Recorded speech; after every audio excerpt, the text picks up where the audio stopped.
and in honor of Banned Books Week, I will be reading an excerpt from Stephen Chbosky's The Perks of Being a Wallflower.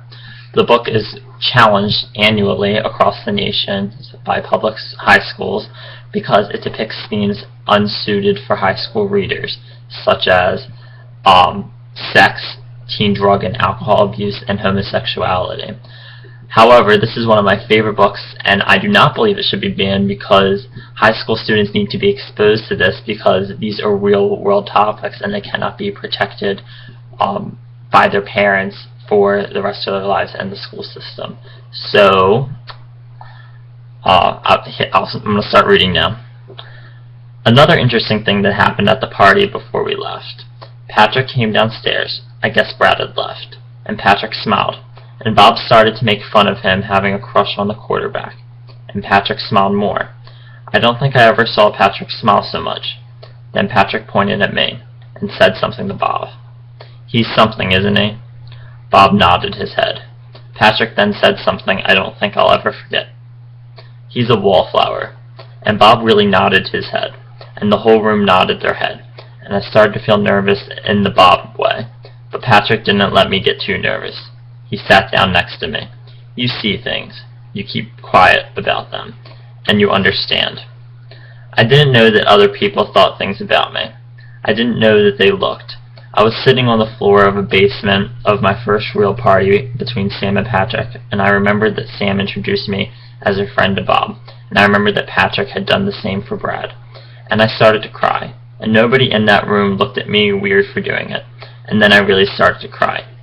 Bob raised his drink and asked everyone to do the same. To Charlie, and the whole group said, to Charlie. I didn't know why they did that, but it was very special to me that they did, especially Sam, especially her. I would tell you more about the homecoming dance, but now that I'm thinking about it, me letting out the air of Dave's tire was probably the best part. I did try to dance like Bill suggested, but I usually like songs you can't dance to, so I didn't do it too much. Sam did look very pretty in her dress, and I was trying not to notice because I'm trying not to think of her that way. I did notice that Brad and Patrick never talked once during the whole dance because Brad was off dancing with a cheerleader named Nancy, who was his girlfriend.